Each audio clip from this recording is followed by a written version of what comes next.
बोलिए सद्गुरुदेव भगवान की जय। पहला भाग में हम लोग सद्गुरुदेव भगवान के जीवन गाथा का यह दिव्य आध्यात्मिक यात्रा, जिनके प्रसंग में हम लोग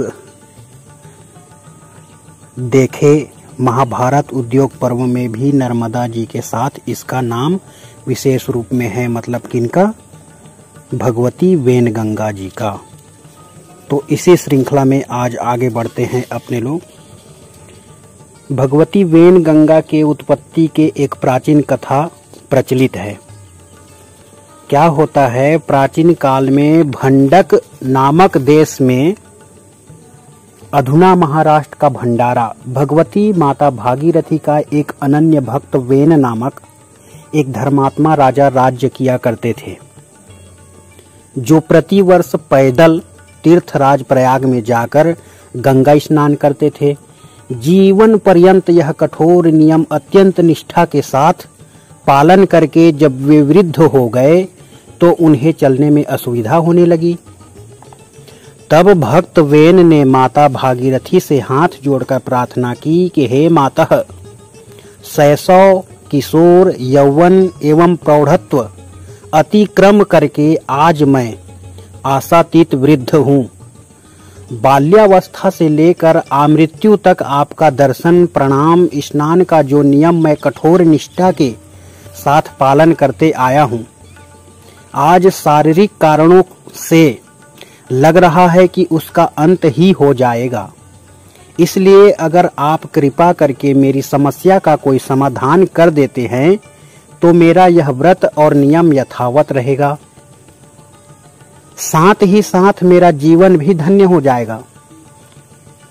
तब फिर क्या होता है, ममतामय करुणामय भागीरथी भक्त के सम्मुख प्रकट होते हैं और वात्सल्यमय स्वर से बोली कि वत्सवेन, मेरा स्मरण करके मेरी इस पवित्र जल राशि को तुम पृथ्वी में जहां भी जिस किसी स्थान पर सिंचन करोगे, मैं तत्क्षण वहां प्रकट हो जाऊंगी।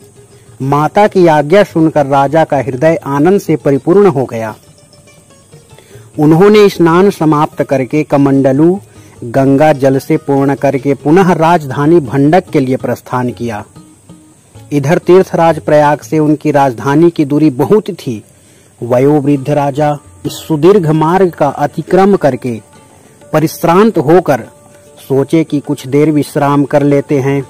अतः कमंडलू अपने सम्मुख भूमि पर रखकर विश्राम करने लगे, परंतु उसी समय किसी कारण से राजा एक बार असतर्क हो गए और तब पूरा गंगा जल नीचे गिर गया। अकस्मात इस घटना ने राजा को बहुत दुखी कर दिया और माता भागीरथी का स्मरण करके वे रोने लगे। जब रोने लगे, पुत्र के अश्रुपात के इस करुण रुदन को सुन करके माता के हृदय व्याकुल हो गया। अंततः माता ने पुनः प्रकट होकर भक्त को अभय दान देकर कहा कि हे राजन, हे पुत्र, शोक मत करो। मैं दीर्घ पथ पार करके आपकी राजधानी में जाऊंगी एवं आपके राजमहल के सामने से ही बहती रहूंगी। इस तरह भगवती भागीरथी ममता करुणा करके राजा वेन को कहते हैं और इस स्थान पर भगवान शंकर गुप्त रूप से निवास करते हैं। अतः मैं उनकी परिक्रमा करती हुई तुम्हारे राज्य में प्रवेश करूंगी। इसी कारण से आज भी गंगा नदी सिवनी जिला के एक विस्तृत भूभाग से प्रवाहित हो रही है। भक्त प्रवर राजा वेन के नाम से ही यह नदी पहले वेणु और बाद में वैनगंगा नाम से प्रसिद्ध हुई।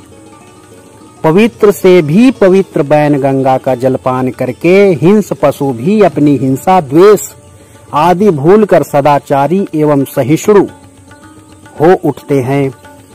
इस परम शुद्ध निर्मल पावन वैनगंगा के समीप सिवनी शहर से प्रायः 16 किलोमीटर की दूरी पर बसा है दिघौरी धाम। भक्त हृदय कि जिस अनुभूति के साथ साकेत, वृंदावन, मथुरा आदि दिव्य धाम जुड़े हैं, उसी प्रत्यक्ष अनुभव के कारण हम सब के लिए दिघौरी जनपद भी ग्राम न होकर एक अद्वितीय धाम के रूप में गुरु भक्तों के हृदय में विराजमान है। ऐसे अद्भुत, अद्वितीय, अलौकिक सद्गुरुदेव के पावन प्राकट्य स्थल प्रातः स्मरणीय अहर्निश वंदनीय धर्म सम्राट अनंत श्री विभूषित जगत गुरु शंकराचार्य ज्योतिष पीठाधीश्वर एवं द्वारका शारदा पीठाधीश्वर पूज्यपाद स्वामी श्री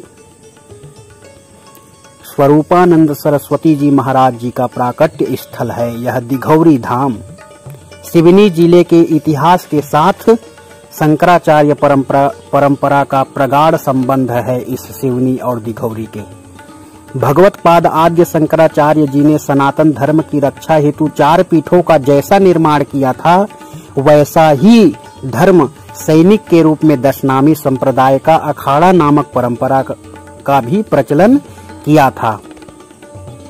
इस तरह अगला भाग अगले दिवस।